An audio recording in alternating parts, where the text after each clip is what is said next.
வணக்கம் தோழர்களே, நான் சுந்தரவள்ளி. நேற்று RSS பாஜக சங்க பரிவார் கும்பல் வைத்தறிச்சலா இருந்திருக்கு. கதறிக்கிட்டு இருந்தாங்க. இவங்களை கதற வச்சது யாருடானா மதுரை மக்கள், தமிழ்நாட்டு மக்கள்.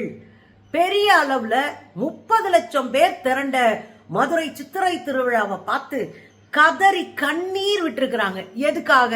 தோழர்களே, உங்களுக்கு நல்லா தெரியும், மதுரையில் நடக்கிற சித்திரை திருவிழா ஒரு 10 நாள், ஏங்க 1 மாசமாவே மதுரை திருவிழா குளத்துல இருக்கும். அதற்கான தயாரிப்புகள்ல இருந்து தொடங்கி பயங்கர திருவிழாவா இருக்கும். எங்க பார்த்தாலும் கடைகள், எங்க பார்த்தாலும் விளக்கு ஒளிகள், எங்க பார்த்தாலும் மனுஷங்க நடந்துகிட்டு ரொம்ப நல்ல விழா கோலமா இருக்கும்.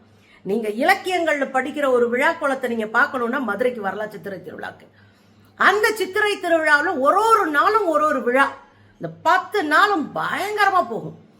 இதுல மதுரை மக்களினுடைய ஒற்றுமை மிகப்பெரிய அளவுல கொண்டாடப்பட்ட ஒன்று.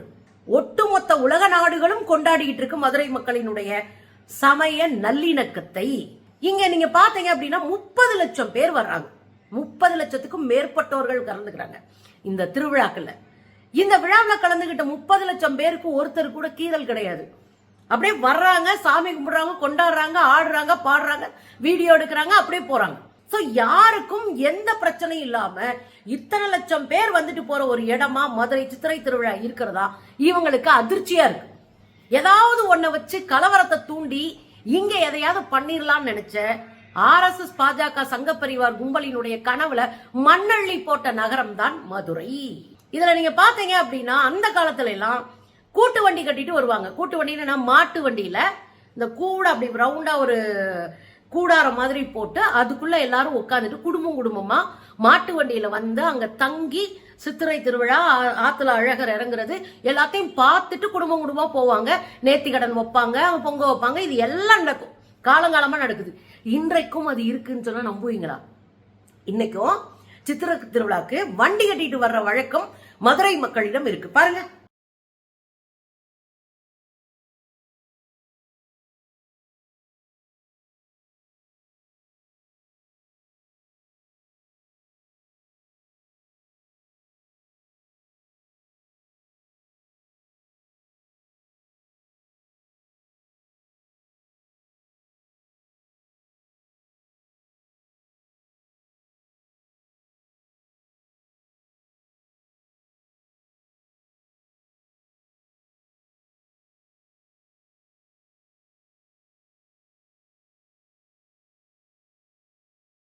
பாத்தீங்களா? அது எத்தனை பெரிய சந்தோஷம். ஒரு பெரிய ஏற்பாடு பண்ணி வண்டி செட் பண்ணி அதுல குடும்பம்லாம் ஏத்திக்கிட்டு அவங்க சமைக்க பாத்திரங்களை ஏத்திக்கிட்டு மொத்தமா அப்படி போய் திருவிழாவை கொண்டாடுகிற வழக்கம் தமிழர்களுக்கு உண்டு.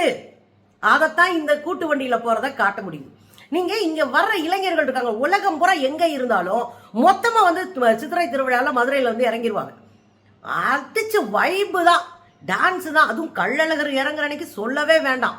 லட்சக்கணக்கான மக்கள் திரண்டு ஒரே கொண்டாட்டமா இருப்பாங்க. பாருங்களேன்,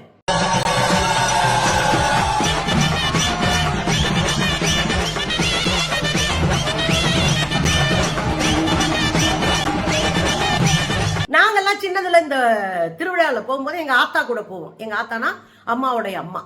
ஆத்தா கூட போகும்போது அது எல்லா இடத்துக்கும் கூட்டிட்டு போவாங்க. போய் அவ்வளோ விஷயங்களை பார்ப்போம். விசிறி கொடுப்பாங்க, ஃப்ரீ, எல்லாமே ஃப்ரீ. விசிறி கொடுப்பாங்க, முட்டாய் கொடுப்பாங்க, மோர் கொடுப்பாங்க. பானகரம்னா புளிய கரைச்சு சக்கரை போட்டு தர்றது, அது சூட்டுக்கு சூடு ஆத்திரும் அப்படின்னு. ஏன்னா வெயில் காலத்துல தான் நடக்குது. பானகரம் கொடுப்பாங்க. இப்படி பல விஷயங்கள் கொடுத்து எல்லாரையும் கொண்டாட வச்சு ஒருத்தர் அன்பை பகிர்ந்து பை கொடுப்பாங்க, எல்லா பொருளையும் வச்சுட்டு போறதுக்கு. அழகர் வேஷத்துல போட்டுக்கிட்டு தண்ணி பீச்சுவாங்க. தண்ணி பீச்சுன்றதே ஒரு நேர்த்தி கடனாவே பண்ணுவாங்க இந்த ஊர்ல இருக்கிற மக்கள்.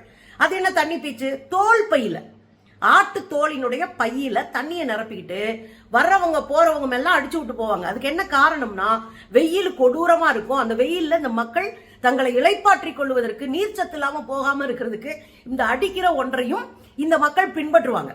இதுக்கு நீங்க பாத்தீங்கன்னா அழகர் ஆத்துல இறங்குறதுக்கு முன்னாடி 4 மணி 5 மணிக்கெல்லாம் மக்கள் திரண்டுருவாங்க. நடுராத்தில் பூரா சலகுன்னு சத்தம் கேட்டுக்கிட்டு இருக்கும். என்னன்னா காலில் சலங்கை கட்டிக்கிட்டு அழகர் மாதிரி, கள்ளழகர் மாதிரி வேஷம் போட்டுட்டு கையில நீர்ப்பையை எடுத்துக்கிட்டு அந்த நீர்ப்பையை கொண்டு போய் ஊரெல்லாம் துளிச்சிட்டு ராத்திரியில இருந்தே திருவிழா கோலம் தான். எங்க பார்த்தாலும் விளக்கொழிகள் தான். நீங்க ரொம்ப அற்புதமான திருவிழாவா இது இருக்கும்.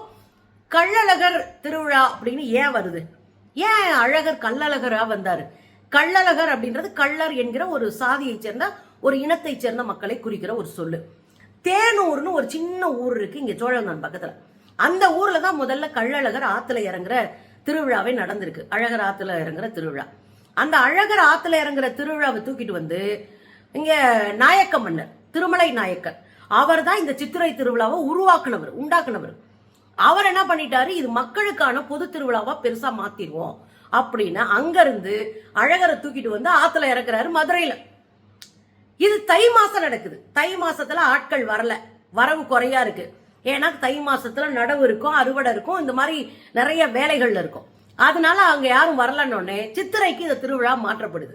சித்திரைக்கு மாற்றப்பட்ட உடனே வெறும் சித்திரை திருவிழா பண்டிகை மட்டும் போகல.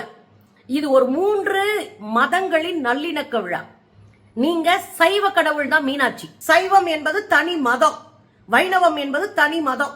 சைவத்துக்கு கடவுள் சிவன், வைணவத்துக்கு கடவுள் விஷ்ணு. இப்படி நிறைய மதங்கள் இருக்கு நம்ம ஊர்ல. முருகனுக்கு இருக்கு, பிள்ளையாருக்கு தனி மதம் இருக்கு. இதெல்லாம் தனி, அதெல்லாம் அப்புறம் பேசலாம்.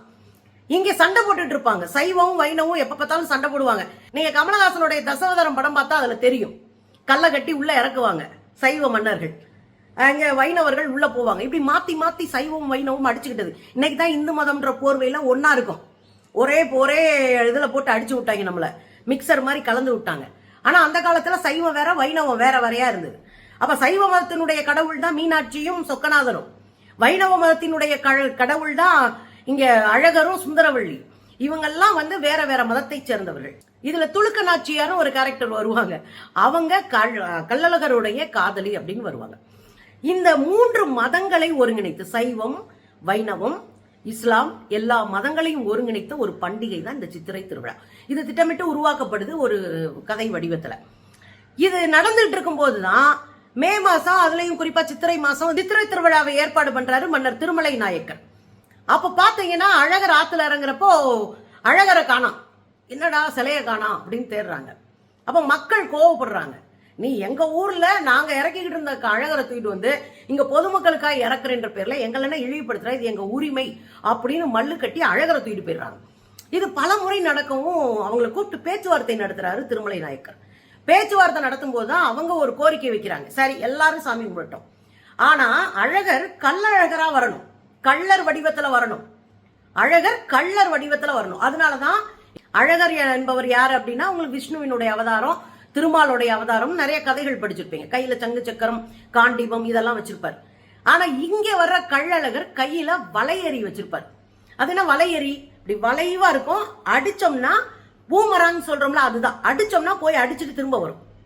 இது இங்க இருக்கிற கள்ளர் சமூக மக்கள்கிட்ட இருந்த ஒரு ஆயுதம். அதைத்தான் கையில வச்சிருப்பாரு கள்ளழகர்.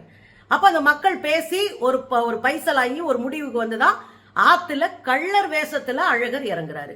எனவே அவர் கள்ளழகர் என்று அழைக்கப்பட்டார். இவ்வளவு பெரிய வரலாறு அதுக்கு இருக்கு. அந்த கள்ளருடைய காதலி தான் துலுக்க நாச்சியார். அப்போ இங்கே அழகருக்கு தங்கச்சி சைவ மதத்தை சேர்ந்த மீனாட்சி, வைணவ சமயத்தை சேர்ந்த அழகருக்கு தங்கச்சி ஆகுறாங்க. இஸ்லாம் சமயத்தை சேர்ந்திருக்கிற துலுக்க நாச்சியார் அழகருடைய காதலி ஆகுறாங்க. இப்படி பல கதைகளுடைய முடிச்சுதான் இந்த சித்திரை திருவிழா. இவ்வளவு கோலாகலமா கொண்டாடப்படுகிற சித்திரை திருவிழாவில் மத நல்லிணக்கம் ரொம்ப முக்கியமான ஒன்னா பார்க்கலாம். அதை நீங்க ஒவ்வொரு முறையும் பார்க்கணும். இஸ்லாமிய கோயில்களாக இருக்கட்டும், கிறிஸ்தவர்களுடைய சர்ச்சுகளா இருக்கட்டும், எல்லாமே விளக்கு போட்டு அலங்காரம் பண்ணி பயங்கரமா வச்சிருப்பாங்க. விளக்கு போட்டு அலங்காரம் பண்ணி இருப்பாங்க சித்திரை திருவிழாக்கு. பாருங்களேன், பாத்தீங்கல்ல, அலங்கரிச்சு வச்சிருப்பாங்க. ஏன்னா இது நம்ம ஊர் விழா அப்படின்ற ஒரு அடையாளத்தை காட்டுறதுக்கு எல்லாருமே ரெடியா இருப்பாங்க மதுரையில. அப்படி அலங்காரம் மட்டும் கிடையாது, வருகிறவர்களுக்கு உணவு கொடுப்பது, அவங்களுக்கு தண்ணி கொடுப்பது, ரஸ்னா கொடுக்கறது, அவங்களுக்கு ரோஸ் மில்க் கொடுக்கறது, அவங்களுக்கு மிட்டாய் கொடுக்கறது எல்லாமே இருக்கும். குழந்தைங்களை எடுத்து கொஞ்சிறது இருக்குல்ல, எல்லா மதமும் எல்லா சடங்குகளும் எல்லா நம்பிக்கைகளும் ஓரமா வச்சுட்டு நாங்கெல்லாம் மனுஷங்கடா அப்படின்னு கொண்டாடுற ஒரு திருவிழா தான் இந்த சித்திரை திருவிழா. பாருங்களேன், தெற்கு வாசலி இந்த விழாவில் எங்களுக்கு ஒரு பங்கு ஈடு நடந்திருக்கோமோ ரொம்ப நாங்க பெருமைப்படுறோம். நாங்க இந்த ரோஸ் மில்க் கொடுக்கும் தருணத்தை அவங்க சாமி எங்க கிட்ட வரும்போது எங்களுக்கு கண்ணியமான மரியாதை மாலை போட்டு எங்களுக்கு மரியாதை கொடுத்தாங்க. ஒரு இஸ்லாமிய அமைப்பினுடைய தலைவருக்கு, அமைப்புனா அந்த மசூதியினுடைய முக்கியமான தலைவருக்கு மீனாட்சி அம்மன் கோவிலினுடைய பூசாரி மாலை அணிவிப்பார். மீனாட்சி அம்மன் கோவில் பூசாரி மாலை அணிவிச்சு மரியாதை செய்வாரு. ஏன்னா அம்மன் வருகிற போது இங்க எல்லாருக்கும் உணவு கொடுத்து தண்ணி கொடுத்து அவங்கள பாதுகாப்பா வச்சிருக்கிறது இருக்குல்ல, அதை எல்லாரும் செய்யறாங்க. அப்ப இஸ்லாமிய பெண்கள் மீனாட்சியை கட்டி பிடிச்சுக்கிறதும், இஸ்லாமிய குழந்தைகள் இந்து குழந்தைகளோடு வேஷம் போட்டிருக்கிறவங்களோட நின்று பயங்கரமா போட்டோ எடுத்துக்கிறது, அவங்களோட கொண்டாடுறது அப்படின்னு களை கட்டி போயிருக்கு இந்த திருவிழா. இதுதான் சங்கிகளுக்கு பரபரப்பை உண்டாக்கியிருக்கு. நாம திருப்பரங்குன்றத்தை வச்சு இளவிழுத்து விடலாம்னு நினைச்சோம், கலவரத்தை தூண்டி விடலாம்னு நினைச்சோம். ஆனா மதுரையில இது நடக்கலையே அப்படின்னு அவங்க குழம்புனதுக்கு ஒரு காரணம் என்னன்னா, மதுரை சமய நல்லிணக்கம் மட்டும் இல்ல, நாங்க பூரா அண்ணன் தம்பிங்களா ஒரு தாய் வைத்து பிள்ளையா நாங்க இருக்கோம். எங்களெல்லாம் அவ்வளவு சீக்கிரமா நீ மதமெல்லாம் பிரிக்கவே முடியாதுன்றதுக்கு தான் இந்த சித்திரை திருவிழா ஒரு பெரிய ஒரு பார்க்கிற ஒரு சான்றாக இருக்கு அப்படின்னு பார்க்கலாம். இதுல முக்கியமான விஷயம் இன்னொன்று என்னன்னா, இந்த தற்கொலைஞர்கள் எங்க போனாலும் ஏதாவது கூட்டிட்டு வந்துருதுங்க. இந்த தமிழக வெற்றி கழகத்தினுடைய விஜயினுடைய ரசிகர்கள் எந்த அடிப்படை அரசியலும் மற்றவர்கள்னு ஒவ்வொரு இடத்துலையும் காட்டியிருப்பாங்க. முந்த நாள் நம்ம பார்த்தோம், முந்த நாள பார்த்தோம், கொடைக்கானல்ல போய் குரங்குகளோட குரங்கா நின்றுகிட்டு டிவிக்கேன்னு கத்தி அங்க இருந்த மக்களை வந்து என்ஜாய் பண்ண விடாம கடுப்பேத்தி அவங்க கம்ப்ளைண்ட் கொடுத்து போலீஸ் வந்து லட்டியில நாள் அடிச்சு அனுப்புனாங்க. அதெல்லாம் பார்த்தோம். இங்கதான் ஒரு டூர் போற இடத்துலயும் டிவிக்கு இங்கே கட்சி பிரச்சனையே கிடையாது. மதுரை சித்திரை திருவிழாவில் கட்சிகள் இருக்காது, மதங்கள் இருக்காது, சாதிகள் இருக்காது. அழகரை மண்டபப்படி எல்லா சாதி வீட்டுக்குள்ளேயும் போயிட்டு வருவாரு. எல்லா அமைப்பு எல்லா மத சாதிக்காரங்களுக்கும் ஒரு மண்டபப்படி இருக்கும். அழகர் வந்து பழமுதிர்ச்சோலையில இருந்து இறங்கி வருவார்ல, இறங்கி வர்றதுல இருந்து ஒரு மண்டபப்படியா நின்று அவங்களுக்கோட அருளாசி புரிஞ்சு அவங்களோட பேசி அப்படிதான் வருவாரு. அண்ணன் மாதிரி எல்லாம் கதை அடிச்சுட்டுலாம் வரமாட்டாரு. அண்ணன் விஜய் மாதிரி எல்லா மக்களுக்கும் தரிசனம் கொடுத்துட்டு எல்லா மக்களோடும் எல்லா மண்டபப்படியில் நின்று அவங்க கொடுக்குற மரியாதையை ஏத்துக்கிட்டு தான் அங்க அழகர் வருவார். சோ இங்க சாதி பிரச்சனையும் அவ்வளவு பெருசா எழுப்ப முடியாது அழகர் விஷயத்துல, புரியுதுங்களா? இதுதான் இங்க இருக்கிற செட்டப். இதை பார்த்துதான் பயந்துட்டு இருக்கு இங்க சங்கி கும்பல். ஆனா இங்க போய் ஒரு ஓட்டையை போடுறான் தாவேக தற்கூரி. அவங்க என்ன பண்றான், அவ்வளோ மக்கள் இருக்கிற இடத்துல கொண்டாட்ட மனநிலையில ஆடி பாடிட்டு இருக்கும்போது இவன் என்ன பண்றான், மனித கோபுரம் அமைக்கிறான். மனித கோபுரம்னா உங்களுக்கு தெரியும், ஒருத்தர் மேல ஒருத்தர் ஏறி நின்று நல்ல உயரமா கோபுரம் மாதிரி வந்து அந்த மேல ஒருத்தர் போய் நிப்பாரு. இது மனித கோபுரம். இது மாதிரி ஒண்ணு செஞ்சு மேல நின்று தாவேக்கா கொடியை கட்டிட்டு இருக்கான். எங்கயாவது சித்திரை திருவிழால ஒரு கட்சி கொடியோ ஒரு சாதி கொடியோ நீங்க பார்க்க முடியுமா? பார்க்க முடியாது. ஏன்னா இது மக்கள் திருவிழா. அங்க போய் தற்கூறிங்க கொடியை காமிச்சிட்டு உட்கார்ந்துருக்கானுங்க. என்னைக்கு அடி வாங்கி முதுகல் உடஞ்சு வீட்டுக்கு போறாங்களோ தெரியல. ஒரு இடம் 2 இடம் இல்ல, பல இடங்கள்ல பாத்துக்கிறாங்க. பாருங்களேன்.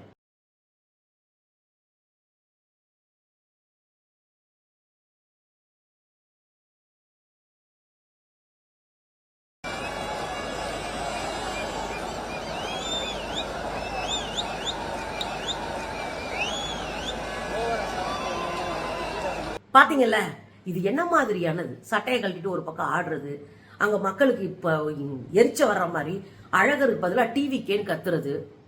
ஏதாவது ஒரு குறைந்தபட்ச பண்பாடு இருக்கணும். இதெல்லாம் ஆர்எஸ்எஸ் உடைய கல்ச்சர்.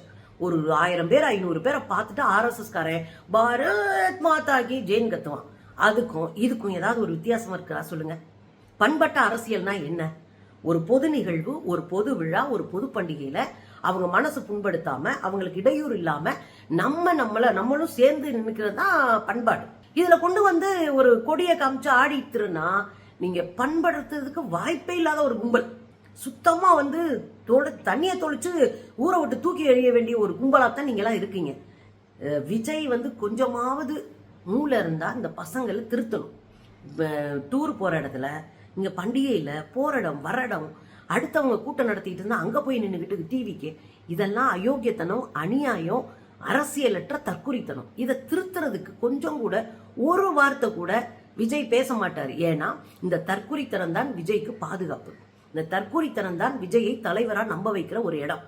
ஒருவேளை இதை சரி பண்ணிட்டாருன்னா விஜய் கிட்ட கேள்வி கேட்க ஆரம்பிச்சிருவாங்க. அப்புறம் விஜயெல்லாம் நிக்க கூட முடியாது, சும்மாவே ஓடி ஒளிவாரு பனையூர்ல.